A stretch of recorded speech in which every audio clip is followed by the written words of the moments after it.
वृंदावन में रामलीला मंचन के पात्रों पर टिप्पणी करने वाले इंद्रदेव महाराज ने श्री राम का पूजन कर फिर से माफी मांगी है। क्षत्रिय समाज व धर्माचार्यों के बीच माफी का मामले में किया पटाक्षेप। व्यासपीठ से रामलीला मंचन के पात्रों पर अमर्यादित टिप्पणी कर विवादों में घिरे महामंडलेश्वर इंद्रदेव महाराज ने बुधवार को वृंदावन में परिक्रमा मार्ग स्थित साक्षी धाम में हुई बैठक में एक बार फिर से क्षमा याचना की।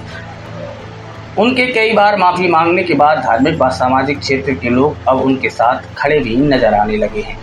ब्रजमंडल क्षत्रिय राजपूत सभा के ठाकुर मुकेश सिंह सिकरवार, बिहारी लाल वशिष्ठ आदि लोगों ने इंद्रदेव महाराज द्वारा की गई टिप्पणी पर माफी मांगने के बाद इस मामले को तूल न देने की अपील की है।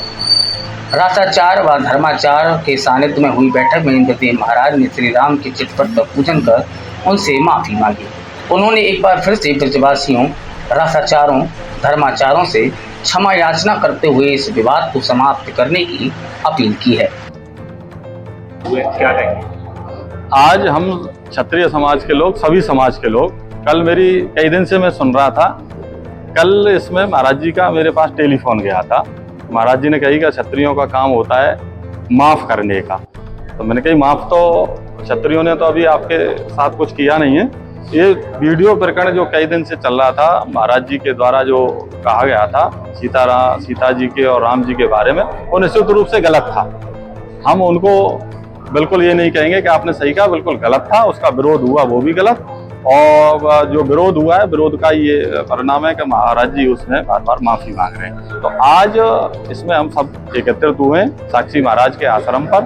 तो उसमें ये निर्णय लिया गया कि महाराज जी व्यक्तिगत किसी के बारे में कुछ कहा नहीं है। महाराज जी ने कहा है सीता जी के बारे में और राम जी के बारे में। उनसे आप माफी मांगिए, नाक रगड़िए, दंडवत करिए, प्रणाम करिए।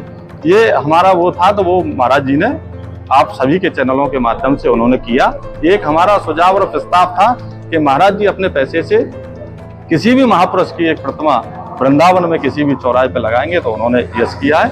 ये दो था, और उन्होंने सभी से हाथ जोड़ करके, सभी समाजों से और राम जी से, सीता जी से प्रणाम किया है, पूजा अर्चना की है, दंडवत किया है। तो देखिए, जो आदमी, इंसान जिससे गलती होती है उसे माफ़ करने का काम समाज का होता है, और क्षत्रियों ने हमेशा कुर्बानी दी है। जो गलती करता है उसे दंड भी देता है और माफ़ भी क्षत्रिय करता है। तो आज हमने उनको दरबार में श्री राम जी के, सीता जी के उन्होंने दंडवत प्रणाम करके उन्होंने माफ़ किया है। जिस तरह से अभी जो एक विवाद चल रहा था, उसको किस तरह से आज खत्म करने की कोशिश की गई है, क्या हुआ है यहाँ?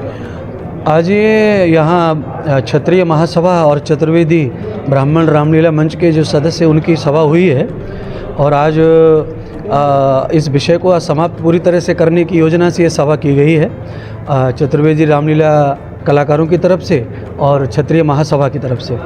तो भगवान सीताराम के मंदिर में ये सभा यहाँ हुई है, और उनके चरणों में आज जो है पूजा करके, साष्टांग दंडवत करके, अपने जो शब्द थे मेरे उनके प्रति या कलाकारों के प्रति, उसको क्षमा याचना भगवान करें, ऐसे शब्द दोबारा मेरी वाणी से कभी ना निकलें, वो याचना आज की गई है। और आशा की गई है कि आज के बाद इस प्रकार के जो विवाद करने के लिए बढ़ावा जो दे रहे हैं वो लोग अब ना करें, क्योंकि भगवान के शरणागति ये शब्द आज हो गया है। जिस तरह से बाकी के लोग जो विरोध कर रहे हैं, उसको लेकर क्या कहेंगे आप? नहीं, मैं तो जो विरोध कर रहे हैं, मैं यही कहूँगा कि अब समझिए, क्षमा याचना मीडिया के द्वारा सार्वजनिक भी हो गई थी दूसरे ही दिन। उसके बाद में रासलीला रामलीला के कलाकारों के बाद सामने भी हो गया था ये क्षमा याचना, और आज फिर भगवान श्री राम जी के मंदिर में राम जी के चरणों में ही ये सब हो गया। तो अब मुझे लगता है कि विरोध जो है पूरी तरह उनको रोक देना चाहिए, जो लोग इसमें बढ़ावा दे रहे हैं। और मैं उनसे प्रार्थना करूँगा कि इससे कोई लाभ नहीं मिलने वाला है, केवल विवाद बढ़ेगा और नुकसान होगा। तो मैं चाहूँगा कि अब ये ठीक नहीं है, जब भगवान के शरणागति हो गया विषय, तो अब ये समाप्त होना चाहिए।